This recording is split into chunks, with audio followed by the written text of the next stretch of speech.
Bill, I want to thank you for inviting me, and I want to say how much I've enjoyed my time here with all of you. What I want to do really is to take a moment and to talk about three subjects through the form of our experience with the Olympic Games up to the date.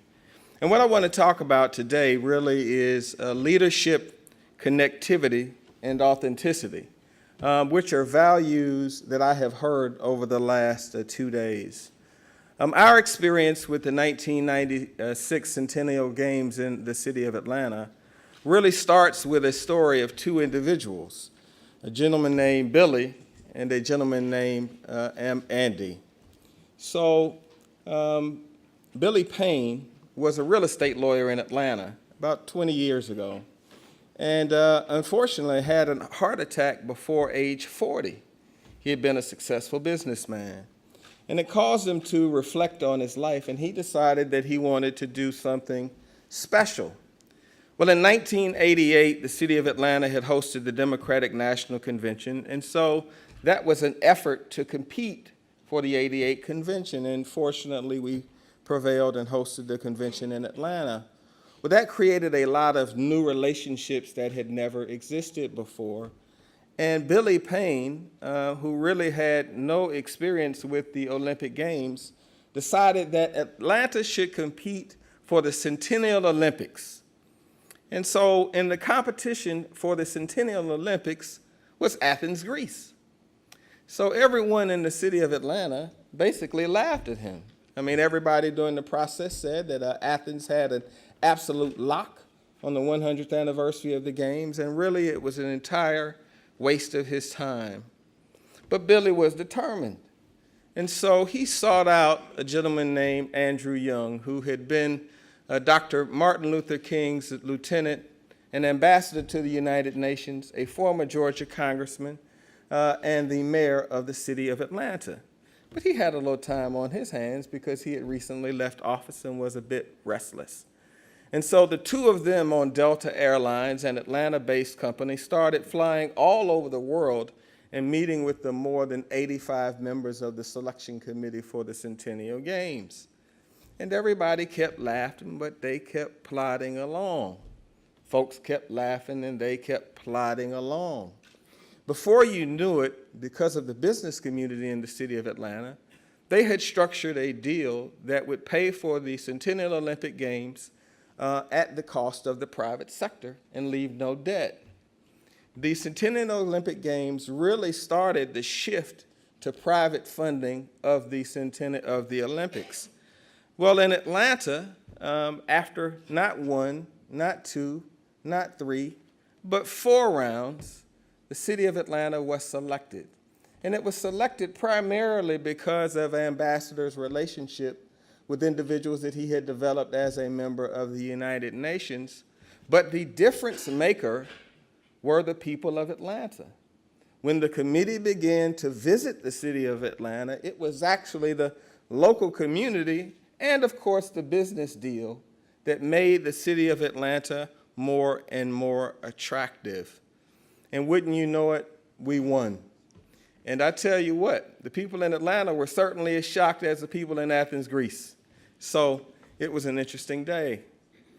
I would like to fast forward 20 years today, because a part of our conversation over the last 2 days has been the value of what we bring when we pursue major sporting events of the kind and quality of the Olympics and other events. Let's talk about where Atlanta is 20 years later.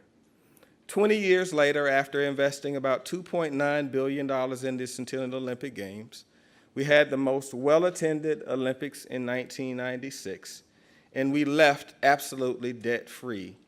Today, the city of Atlanta, which was a medium-sized town, not well known out of the United States, is the center of the 9th largest metropolitan area in the U.S. The GDP of the metropolitan Atlanta area today is in excess of $305 billion annually and is larger than 30 states in the United States of America. Georgia is now the 8th largest state in the union. So I think if you're having a conversation about impact of sport on a city, The moment when Atlanta became known more than as a southern city somewhere in the United States was really after the Centennial Olympic Games. Today, our airport, Hartsfield-Jackson Airport, which was essential to us winning the games in 1996, is the busiest passenger airport in the world, hosting 101 million passengers annually, and giving the city of Atlanta the second largest amount of global connectivity next to the city of New York. That absolutely would not have happened without the Centennial Olympic Games. Today, the city of Atlanta, 20 years after hosting the Olympics, has the third largest concentration of Fortune 500 businesses in the United States of America. If you look at when those businesses decided to move to Atlanta, businesses like UPS, NCR, a major technology company, and others, it was after the Centennial Olympic Games. In the United States today, people are moving to the south and to the west, so the country has literally been coming to us. The communities absolutely benefited. We had what was a commuter school called Georgia State University at the time. They had no residential component. The Olympic Village, which costed us about 85 to 100 million, became their dormitories. Georgia State University is now the largest public university in the entire state of Georgia. Every single major university in the city of Atlanta, near our city's downtown corridor, benefited from the legacy projects. The city of Atlanta also got a baseball arena, absolutely free and clear, a basketball arena, absolutely free and clear. All of this occurred as a result of our competing in the games. So when you're in Atlanta talking about the importance of sport and what it can contribute, I think that there really is no argument in our city. Within the last 18 months, the city of Atlanta has secured the college football championship in the United States of America for 2018, Super Bowl 53, one of the largest sporting event in the United States for the year 2019, the NCAA Final Four for the year 2020, and we hosted the Final Four less than 3 years ago. When you look at our city, the Olympics and sport really has been the essential element of it, focusing more locally. The gentleman that I referenced when we first started, Bill and Andy, well, Billy now runs the Augusta National Golf Course, and they host a little tournament called the Masters, which attracts about 250,000 people to our city. In the city of Atlanta, we host the largest 10K in America, with more than 60,000 runners coming to run in our city every July 4th. The city of Atlanta has the largest number of altar tennis players in the United States of America, with more than 70,000 of our residents deciding to get engaged in tennis. What's the point that I'm making? I think competing for major events does a couple of things for you. Number one, it really does galvanize the best of your city and causes a level of coordination that you otherwise would not have to undergo, which is why I talked about leadership. It also binds you in a very special way because I think that people really want to be a part of something, and that's something that I heard all day yesterday. People have a genuine desire to connect to something. And so whenever we have a major effort in our city, people frequently reflect on the Centennial Olympic Games and want to get in the midst of it. And so that legacy from our Olympic experience in 1996 runs through today. 10 years ago, there was a college student at Georgia Tech in the city of Atlanta, and he had an idea to reclaim 22 miles of an abandoned railroad and actually turn it into trails, parks, and transit space. Well, he caught the attention of my predecessor, Mayor Shirley Franklin, and a $20 billion project is now underway as a result of his thesis at Georgia Tech. On September 12th, on the front page of the New York Times, they featured a story about something called the Atlanta Beltline. The Atlanta Beltline allows 45 neighborhoods to be connected by paths and trails, creating a healthier environment for all of our citizens. And because we don't have water, it really does add a feature in the heart of the city, which has been impactful on everyone's life. Today, the public has invested about $350 million in the Atlanta Beltline. The private sector has invested $3.6 billion. So that's a 6-to-1 return on an asset that is attracting people in a manner that is stronger than everything else we have in the city. So let me put a fine point on it. We have the largest aquarium in the United States of America. It has about 1.4 million visitors. We have the home of Dr. Martin Luther King and sites where he grew up. It attracts about 1.2 million visitors. We have the world of Coca-Cola in the city of Atlanta. It attracts about 1.2 million visitors. The Atlanta Beltline will attract 2 million visitors to a series of parks and trails that is helping to create a healthy city. We also decided to open up every single recreation center in the city of Atlanta. When I got elected, 2/3 of them had been shuttered. But guess what? The only ones that were still open were those that were in more affluent communities.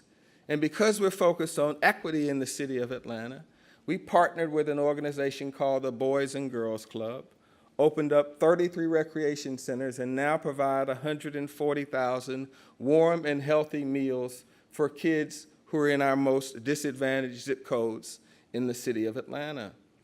All of this mobilization occurs off of the original plan that we used in 1996. And so I really don't think that there's any accident that I wanted to be with you on the 20th anniversary of the Centennial Olympic Games, because it really does run through the life of our city.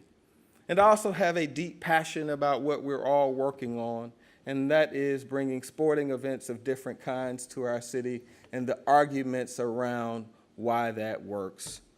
You see, I don't believe we have a greater tool, certainly not in the United States, for bringing people who would not otherwise be together.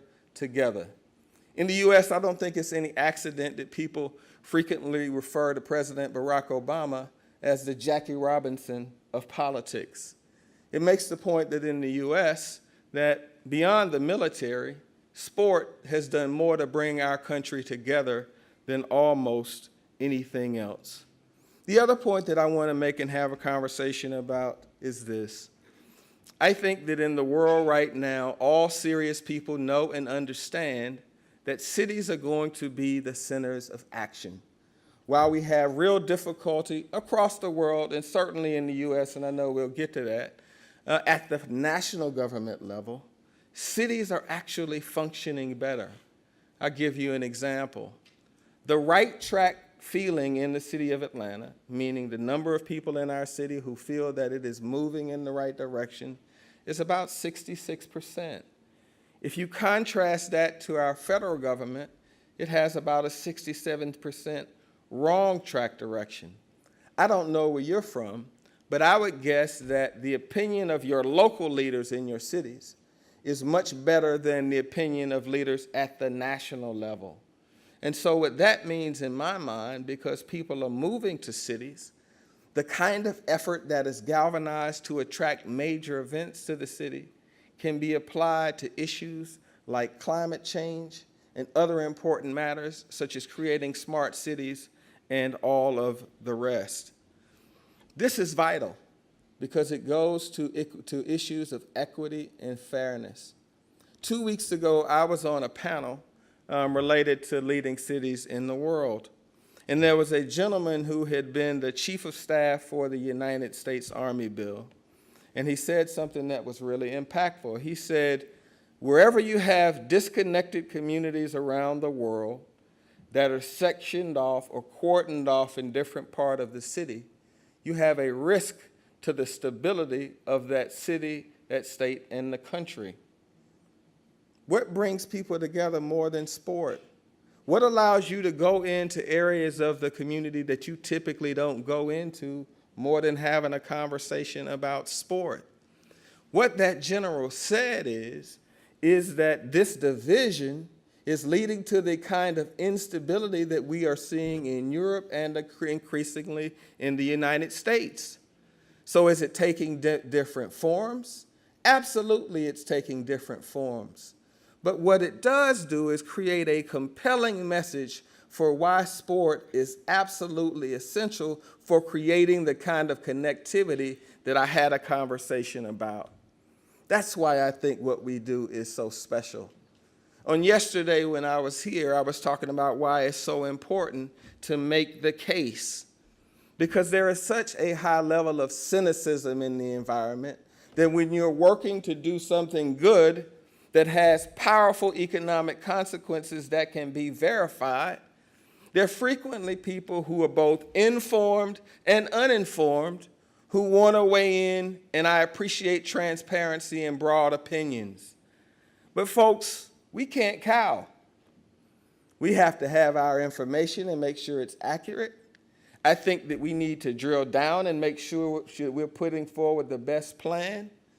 But one of the best things that happened to me in my career was in 2012, we were trying to pass a major transportation effort bill, and the governor, who is a conservative Republican, and I am a centrist Democrat, a strong supporter of President Obama, were lockstep trying to pass this infrastructure measure. And I'll never forget, they kept putting this woman who had about 4 or 5 teeth on television saying that our plan was stupid. And she didn't give very much rationale. She wasn't very rational. And I remember the governor and I laughed. Nobody will listen to that lady. We lost 55-45 because we waited too long and didn't take the conversation seriously. I think that this debate and that this discussion is absolutely applicable to what we do. I learned a lesson from that, and the lesson is clear: to engage thoughtfully and to engage respectfully. Finally, I want to come to this point, which I think really has summed up so much of what we've talked about over the last 2 days. It's also the 50th anniversary of a speech that one of our American presidents, John Kennedy, gave when he was talking about sending a person to the moon. And when I got in politics, I thought about it all the time because I think it's one of the best speeches that an American president had given. But there's a part that's not discussed that I want to discuss today. It says, "But if I were to say to my fellow citizens that we shall send to the moon, 240,000 miles away from the control station in Houston, a giant rocket more than 300 feet tall, the length of this football field, made of new metal alloys, some of which have not yet been invented, capable of standing heat and stresses several times more than have ever been experienced, fitted together with a precision better than the finest Swiss watch, carrying all the equipment needed for propulsion, guidance, control, communications, food, and survival, on an untried mission to an unknown celestial body, and then return it safely to Earth, re-entering the atmosphere at speeds of over 25,000 miles per hour, causing heat about half that of the temperature of the sun, almost as hot as it is here today." That's what he said. "And then do it right and return it safely to Earth." That's why we get involved in sport. That's why we get involved in major events. See, I don't believe we're here to do things that are small. I think that when you're really enjoying yourself, you're influencing something that goes outside of your own life. Everybody who I saw yesterday got most moved when they talked about the number of people that they had helped and the number of lives that they had impacted. So when the governor gets up and goes for a walk on Sunday and other people follow because of his leadership example, he said he didn't have to say anything. He just gets up on Sunday and he walks. When we saw the gentleman who actually leads the Union of Olympic Athletes, more than 100,000 strong, he was most moved by his direct involvement in seeing a life that he had impacted directly when that young man and the young group of boys got themselves together so that they could be competitive. That's connectivity. And what we have seen again and again is authenticity. We are best when we're doing something that we are passionate about and that we love. And what I'm here to tell you today is people are absolutely craving for authenticity. And so as I close and I think about all of the work that's reflected by all of you and what happened in Atlanta 20 years ago and what continues to happen today in our city, I think about the people that you lead. I think about the connectivity that we're trying to create. And I think about how deeply you feel what you feel and the lives of the people who we are impacting that never know that because we were in this room and in other places, we really have reached out and touched someone in a special and dynamic way. Thank you.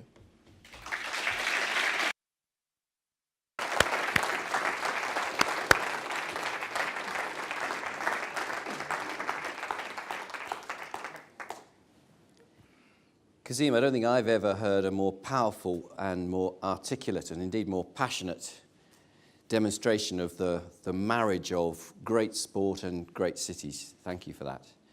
Now, the Mayor has kindly said he can stay for a little while if you have questions and comments, so please have your thinking caps on. It's a rare opportunity. May I start, Kasim, with a cheeky question? Yes. Don't get me wrong. We are thrilled you're here. Yes. There's some big things happening over the other side of the pond, and you're deeply, heavily involved in those things. Yes. Why are you here? I'm here because I've put in the work and got the scars to prove it. So I've been on the campaign trail on a nonstop basis. But this is the 20th anniversary of the Olympic Games in my city, and my city hadn't been a part of this union. There are only 6 cities in the United States of America that have ever hosted the Centennial Olympic Games. And I thought that it was time that we connected with other cities that have been a part of one of the most consequential efforts in sport. And so, plus, when I get home, I campaign for 29 days straight. So I didn't think that it would be a bad thing to spend some time in Lausanne and clear my head and get focused on a campaign that we absolutely have to win. I think we all think it's the right decision to be here. But does it actually make you reflect on what's happening back at home with a little bit of distance, 3,000 miles or whatever it is?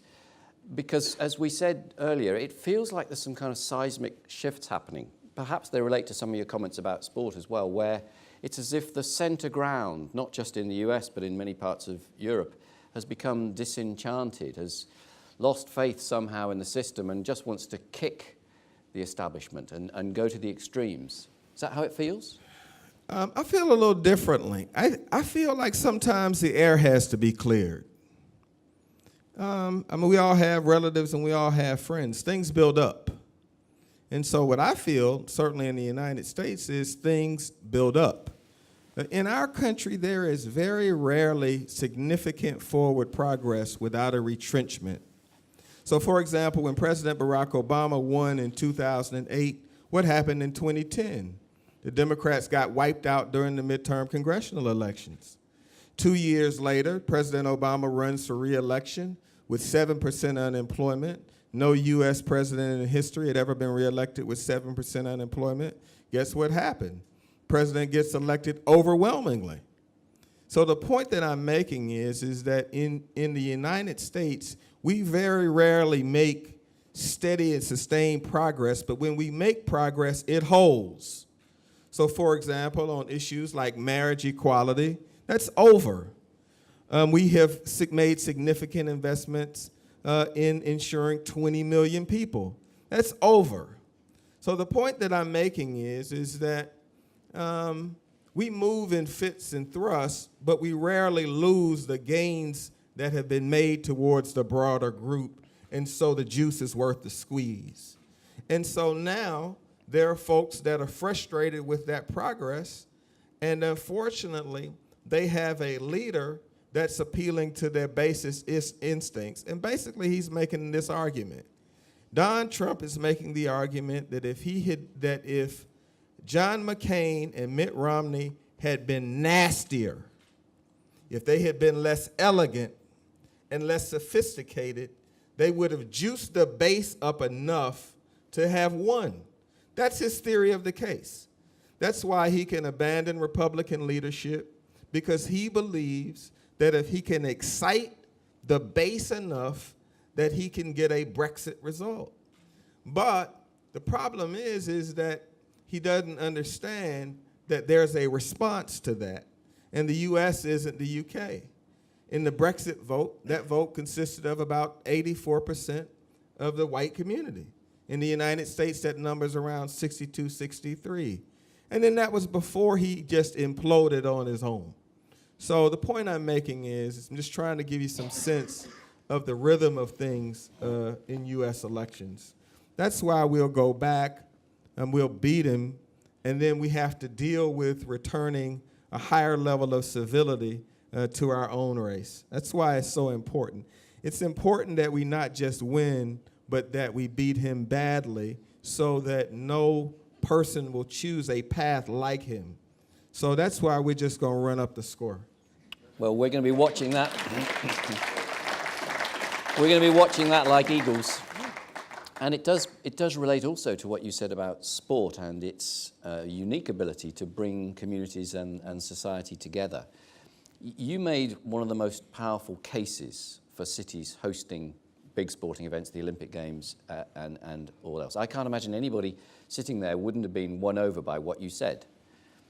So why is it that a number of cities around the world at the moment don't get it? If I was the mayor of Rome, for example, and you probably know that Rome, I believe, have now pulled out, what would you say to me? I would say that this really is a matter of will, and that you really have to make the right deal. I candidly think political leaders are getting intimidated by the deal. I spent a good amount of time in my talk focusing on the fact that our Olympics was private sector funded, and we left with zero debt. And so that's an important part of the transaction. We're actually a part of the City of Los Angeles bid package, so we're supporting them as a site for their Olympics. But I think that mayors get uncomfortable with the deal, but the reason I laid out what's happened in Atlanta, because my city is accessible. If I were to come to a talk like this and talk about New York or London or San Francisco, that's not really accessible. Those are unique cities in the world. Atlanta is a city that is comparable to where you come from. And the point that I'm making is that if we can do it, you can do it too. And we can definitely show that Atlanta is the center of the 9th biggest economy in America, and it is the dominant city in the southeastern region of the United States. When I wake up in the morning, Bill, my job is to make sure from the eastern border of Texas to the Atlantic Ocean, north up to Maryland, D.C., and Virginia, that my economy is the dominant economy in the southeast. And if I sat down with the mayor of Rome or any other mayor, the trajectory of Atlanta over 20 years is unmatched in the United States. And if you were to say what happened, why in the world is the city of Atlanta in the top 35 countries for 35 cities for FDI? Why is it in the top 10 in the United States? Why do we have an explosion in the technology sector? Why are we number 3 in the US and number 5 in the world for motion picture and television film content? Why do we have a convention sector that employs 220,000 people? It is a $10 to $12 billion sector.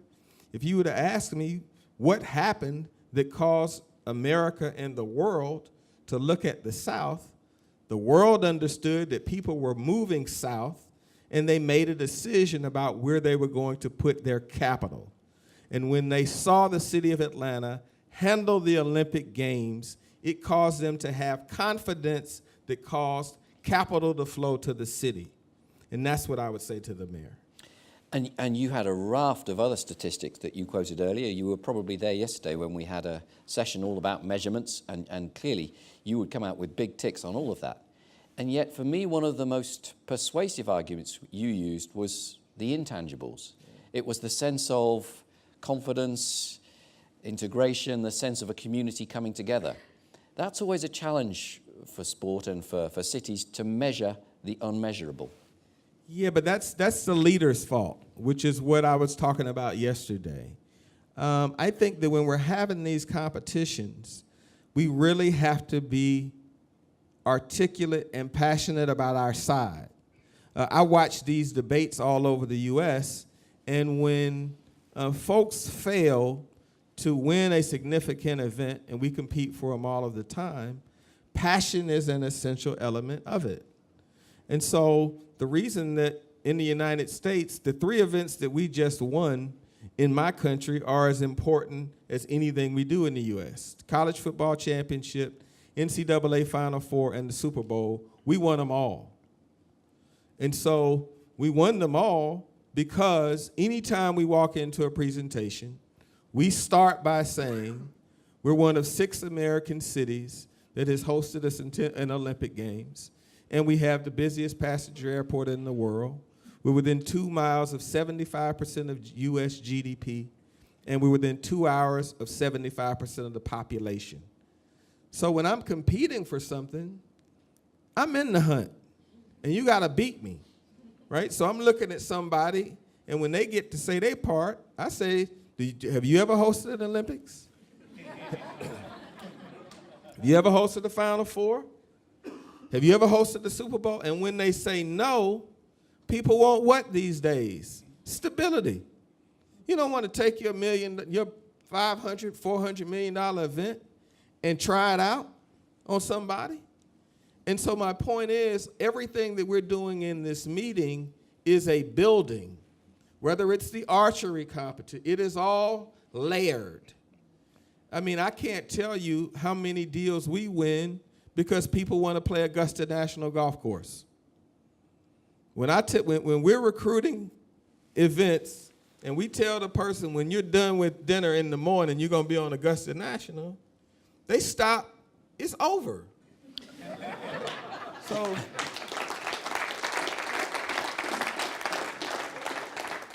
anyone fancy being in a pitch race against this guy?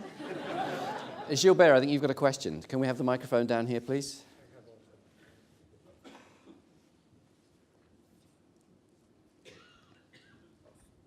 Thank you. Maybe not a questions, maybe some comment. When I listen to the mayor here, I feel myself a few years later, my first IOC session in Tokyo, where the game were awarded to Atlanta, and I could listen to Billy Payne and Andrew Young. And the way he was speaking, all the IOC session was absorbed by that, and it's no wonder that they've been voting, because they convinced the people that it was the only solution at the time. So really, the conviction, the way, as you are saying here, it's so key. The second remark, he made it come back to the discussion before. I wanted to make a remark about the respect. You said you are here, even that it's a big competition, you wanted to be here to show something, a return, show something. Talking about Los Angeles before, and I just arrived as the head of sport from the city of Lausanne in 83, just before the game. And then President Samaranch was in difficulty with the game. But he had in mind 2 things at the time, to make sure that everybody participated and no boycott in Los Angeles, and Lausanne would become one day an Olympic capital. And we had a meeting with the politician and myself every 3 months with Samaranch, because he wanted to see what's happening in the city. It was a Wednesday. And listen to the radio in the morning.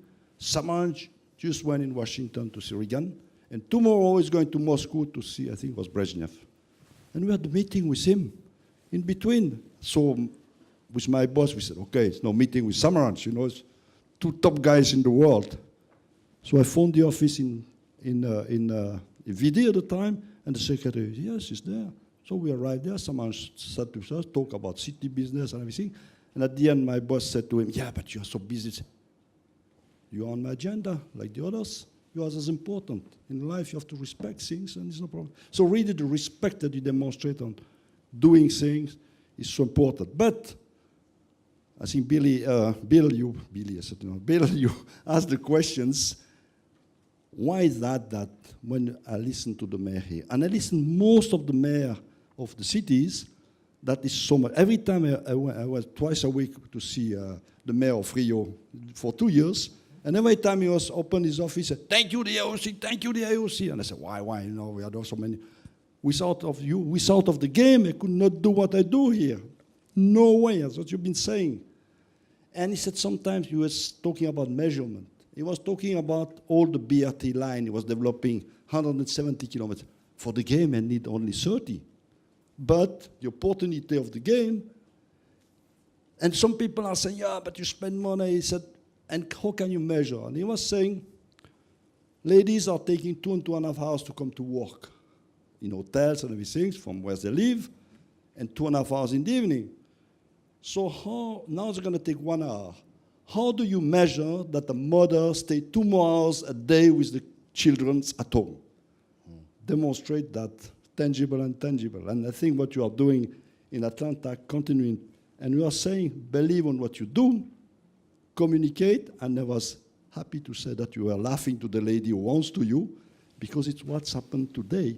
People are afraid to tell the truth, afraid to say the poor and the cons, and say yes, maybe yes, so. And then you're going to lose against the people. So really, thank you for your demonstration. Well, thank you, Gilbert. Can I go very quickly to Agis for a comment, because I know your time is extremely limited, Kasim. Has we got the microphone? Let's go for it. Yep, you're in business. Mr. Mayor, thank you for a very inspiring presentation. Of course. You made such a strong case, the economic case, the business case, sport as a social integrator. We heard a lot about it. The United States, like in Europe, it's one of the places in the world mostly hit by the epidemic of the century, which is obesity. And I wonder how you see as a mayor, I mean, you have one of the biggest problems in the United States, especially amongst children, young people. How do you relate the two? Cities on the move today. It's cities of sports, but also cities that are active. And do you make that connection? Do you have a vision or a goal about this? Yeah, absolutely. We do. I mean, one of the things that we have done, you mentioned the Coca-Cola Company in your remarks yesterday. One of the things that we have worked with the Coca-Cola Company on is significantly expanding our centers of hope, which really are recreation centers, and of course, working with Coca-Cola as they move to zero-calorie drinks as a cooperative partner, as opposed to being confrontational with them. My dynamics are different from yours, but we are making real progress. The 33 recreation centers that I referenced in the city of Atlanta, 2/3 of them were closed in the areas that were needed most. I will have a park within a mile of every child in the city of Atlanta within a 5-year period of time. So we are changing our culture. The Atlanta Beltline that I referenced is now attracting 2 million people, families, certainly children, who are walking and using the Atlanta Beltline. Before, that wasn't even an option in our city. We're now building something that will connect 45 neighborhoods, and it's a $20 billion project by the time it is all done. Just to give you some sense of comparison, folks are aware of the New York High Line. Well, if the High Line were the Beltline, it would have to go up through the Bronx to Westchester County. We just launched a bicycle initiative in the city of Atlanta, something European cities do very well. It's something that we weren't doing in the city of Atlanta. So one of the reasons that I'm here is to determine what are the best practices and to get to know people so that we can have a private conversation and people can really tell me the truth. And this is one of the best part about being a mayor and being in the space that we're in. There is almost no area where if someone here were to ask me for my help and we were doing something well, that you could just call me up and I'll say that if you send someone to Atlanta, I will give you all of my plans and everything we did to solve a problem. Where else do they do that? And I think that is what is important about this meeting today. So that's what we're doing in the city of Atlanta. anytime you have the kind of success that we have had, I believe that there is a demand, if you're a sane person, to take on challenges. We know that the South is the stroke belt in the United States of America. But in order to get people to engage in healthy behavior and healthy lifestyles, we have to handle it a bit differently than you may handle it, and really just encourage people to live healthier lifestyles. One of the conversations that I thought was amazing yesterday was when the gentleman talked about removing salt from tables and insisting that water be placed on tables. That's why you come to a meeting like that. I go to meetings in the United States of America all the time. I've never heard that. And so the point I'm making is that we can exchange these ideas, and we only have to give each other credit once. And then it's your brilliant idea. So, one time you can say the mayor of Atlanta said, or the gentlelady from Pittsburgh told me, and then the next time you say I heard, and then the third time you say I think. Do you have time for one more question? Let's go, one more question in the middle there. Yes.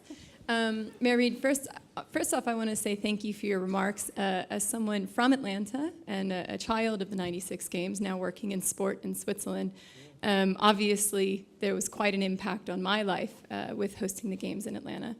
But it's also been well publicized in Atlanta, the development of 2 new stadiums going on right now. And one of the biggest challenges I think that cities face today is the question of legacy and how they're going to ensure legacy in these different projects they have throughout their cities. I wonder if you could talk not necessarily about the new stadiums that are coming on board, but what's going to be happening maybe with the old stadiums in the city and how you're going to ensure the legacy of that existing infrastructure. Oh, that's a terrific question. I have to talk a little bit about them. The football stadium for the Falcons and our soccer team is $1.5 billion. In the community that is around it, we won a $30 million choice grant from President Obama's administration that leveraged $389 million in new investment. So that corridor in our 2 most challenged zip codes, in partnership with Arthur Blank, who owns the Atlanta Falcons, and Mr. Blank, 85% of his philanthropy is done within the Atlanta city limits. So those individuals are already receiving benefits of the like and kind that they've never experienced in 30 years from the Georgia Dome. The Georgia Dome will be destroyed and will be turned into a green space so that people who can't afford to go to the games will be able to come and have a green space for a tailgating experience with a screen that's probably bigger than this building. Regarding the facility where the Atlanta Braves play, they wanted me to invest $400 million in public funds, and I absolutely wasn't willing to do that. They're moving 12 miles down the road. The wonderful people of Cobb County are putting up $400 million in taxpayer money. It's leveraging a $650 million stadium. But guess what?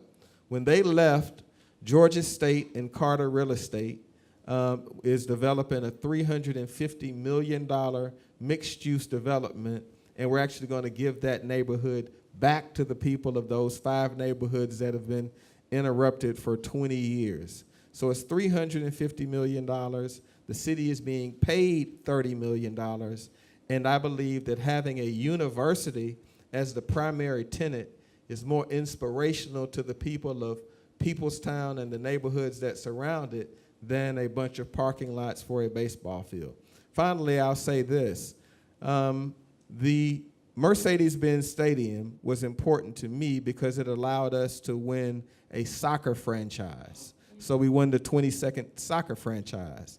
That was a big deal because it goes to the issue of connectivity that we've been talking about over the last 2 days. People don't know it, but Atlanta has the 2nd fastest growing foreign-born population by percentage on the eastern seaboard. So that was a significant message to the people who love soccer about how welcoming we are in the city of Atlanta. So we have a connectivity message, we have a reality message with $389 million in direct investment, and over at the old baseball stadium, we have a $350 million, 70-acre expansion of Georgia State University, which is now our largest public college in the state. So that felt pretty good to me. Kasim, you have a car waiting to take you to the airport, but just as you go, Can you try and sum up the essence of what it is? What's the intrinsic quality of sport that gives it all the power that you've imbued it? The power comes from the desire to compete. I mean, that's something that is in all of us. What's special about us, and what's special that I've heard over the last 2 days, is we want to win for some other folks. You know, the best people we know aren't people who are individually amazing. The best people we know make us feel like we can do anything too. And when you're in sport, you can't do it alone. I mean, even if you're a golfer, you can't do it alone. Even if you're a tennis player, you can't do it alone. And I think this desire to compete is fundamental to who we are. And this desire to have sport in our cities is fundamental to our culture. People need to remember that, you know, countries and all of the rest have really only been around a couple hundred years. Cities have been around thousands. And in all of them, this was an aspect of who we are. So that's why I love it, and that's why I wanted to be with all of you. God bless you. Thank you for having me today.